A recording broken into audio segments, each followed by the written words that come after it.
Il n'y aura pas que des vidéos sur les iPhones sur cette chaîne, il y aura aussi des vidéos sur les Mac et les iPads, mais évidemment je suis un grand fan de Mac, donc aujourd'hui on va s'attaquer à un produit assez sympa.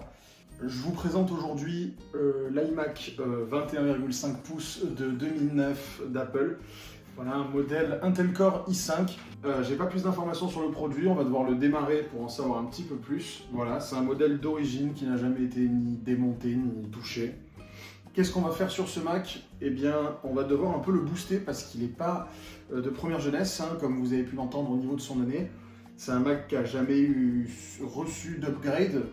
Donc ce Mac, on va lui faire un petit coup de jeune. Alors en premier, on va le démarrer, on va regarder un petit peu, faire un test de disque dur, un test pour la RAM. On va regarder un petit peu ce qu'il en est. Apparemment, c'est un ordi qui est très mou. Celui-là n'est pas pour moi.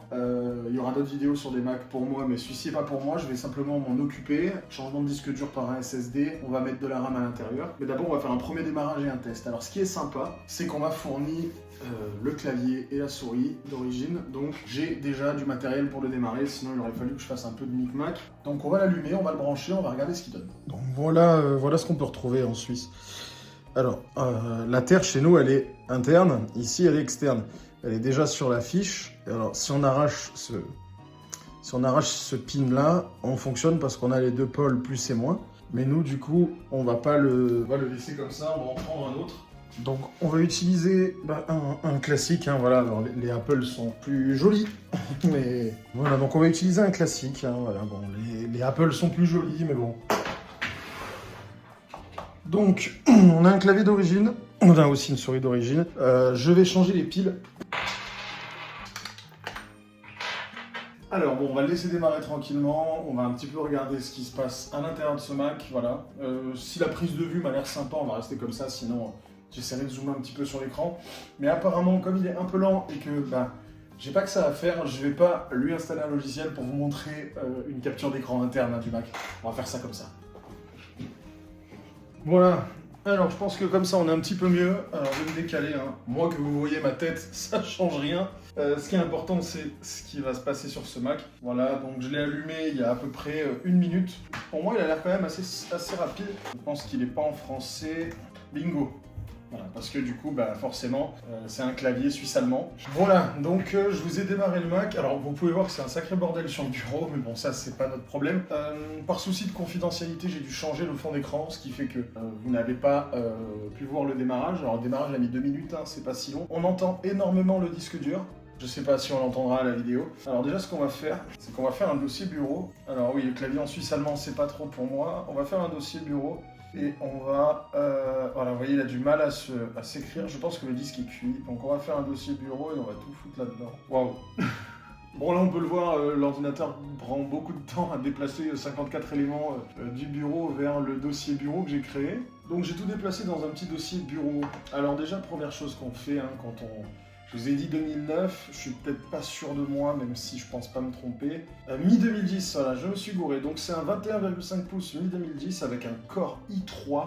Donc c'est pas mal mou, 4 Go de RAM, un disque, du coup un disque dur, hein, voilà, un disque dur SATA de 1 Tera quand même, donc ça c'était plutôt pas mal. Qui n'est pris que par 200 Go à peu près. Voilà, bon, la mémoire saturée, hein, c'est pas étonnant, et on est sous, j'ai même pas regardé, vous voyez, on est sous Sierra. À mon avis, c'est la dernière version dispo pour ce Mac. On n'a plus le Launchpad. Moi, j'ai bien besoin de savoir un petit peu ce qu'il y a dans ce Mac. Bon, ça, c'est les suites Apple, là, iDVD, iWeb. Voilà, on a des petits jeux, des petites conneries. C'est l'ordinateur de quelqu'un qui a l'âge de mes grands-parents. Donc voilà, c'est un Mac qui est très peu utilisé. On voit qu'on a des logiciels Windows, enfin des logiciels Microsoft, pardon, qu'est-ce que je dis? Donc on a la suite Office. Bon, ça, après, ça se réinstalle, c'est pas un souci. Alors du coup, par souci de confidentialité, je sais pas si je vais pouvoir vous montrer tous les documents de cet ordinateur, voire pour un peu naviguer dans les fichiers. Bon, on va faire un petit tour quand même rapide. Hop. Waouh, tout est en triple XL.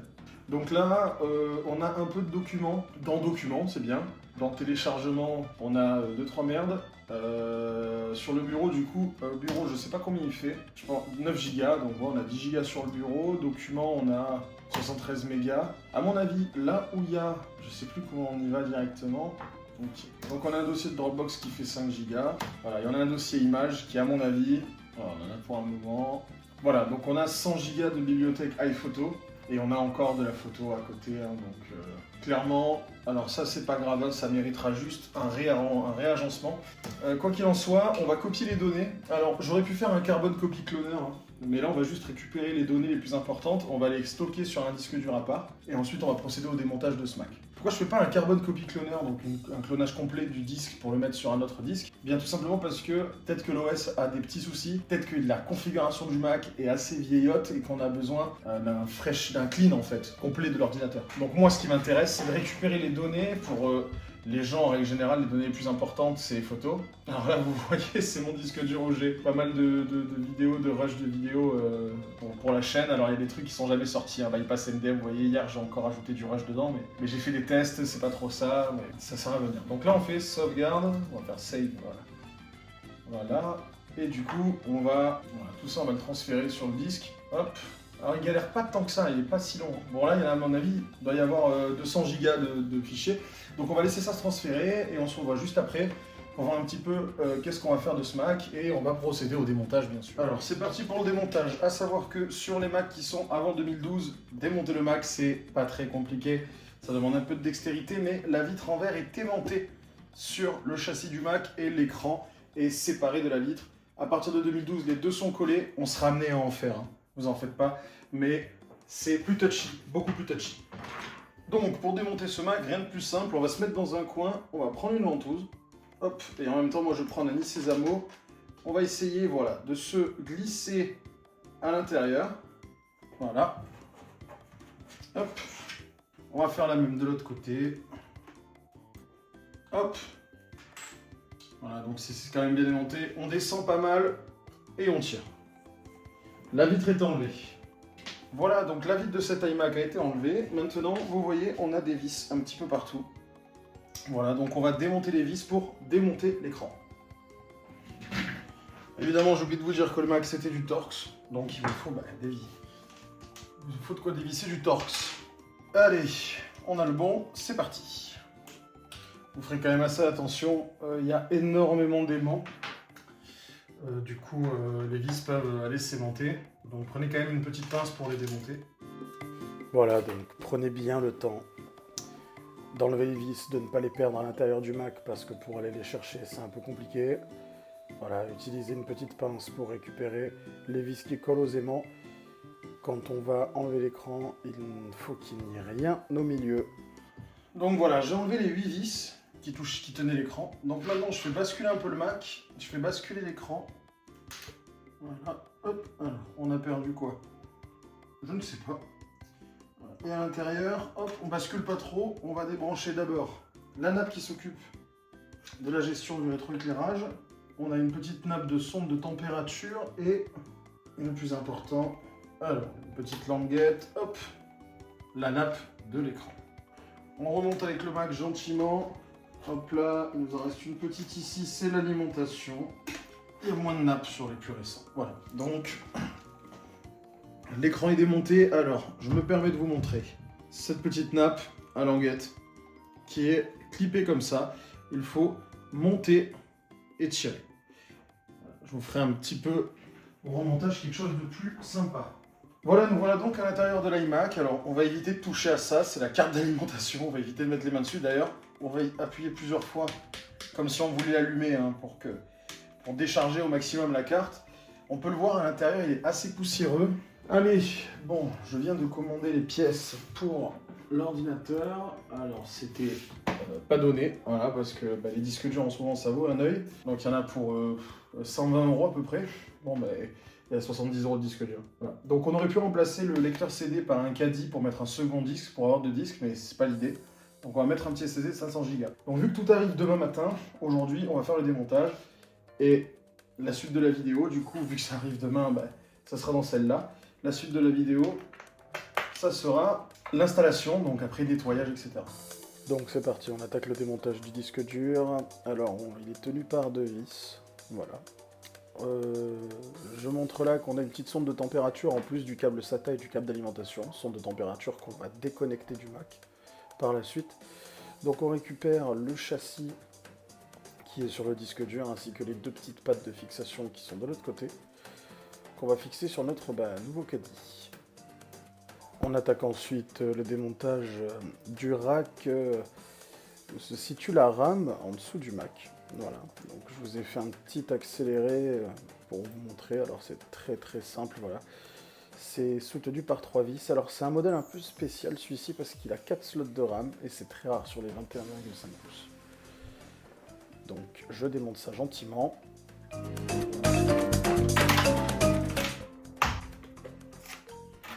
Voilà. Hop là, de la RAM dessus Samsung.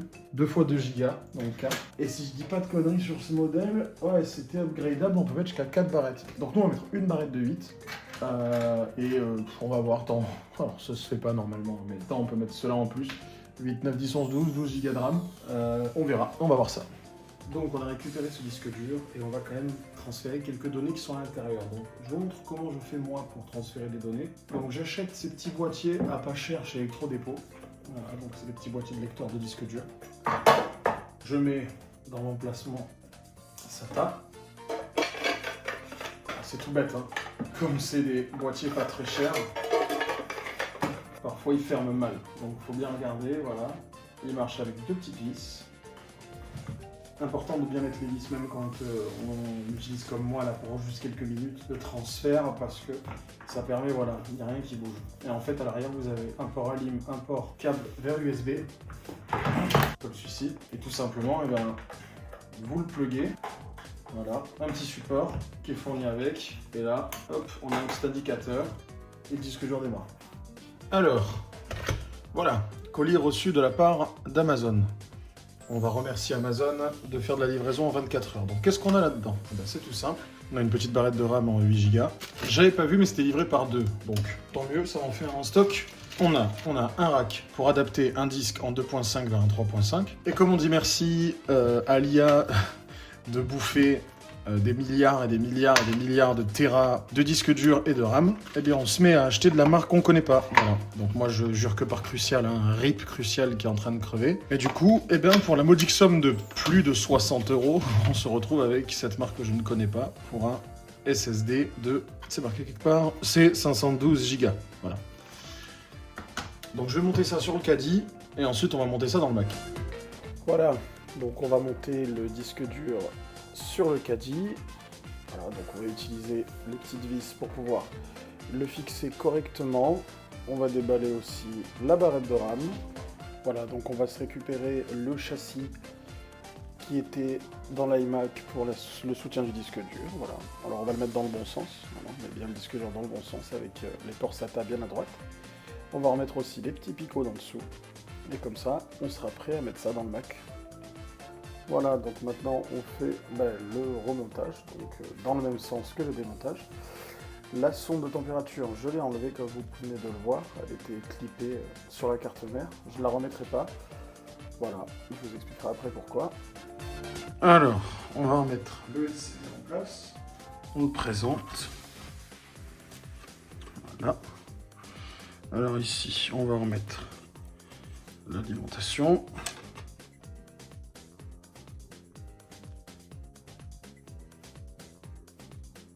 Voilà, donc là le Versing Army.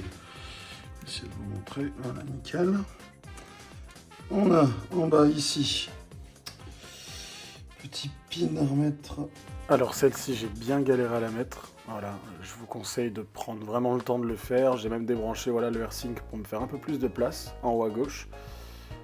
Et une fois celle-là branchée, on s'attaque à la pire, la nappe LCD, la plus fragile. Voilà, et là du coup, le plus important, la plus dangereuse, oula j'ai carrément fait bouger la caméra, c'est la nappe du LCD. Alors pour la nappe du LCD, je sais pas si on voit, mais la languette, comme ça. Voilà, donc on fait bien attention, la languette vers le haut, on la clipse bien, on pousse la languette vers le bas, on fait gaffe, la nappe du LCD est très très fragile. Hop.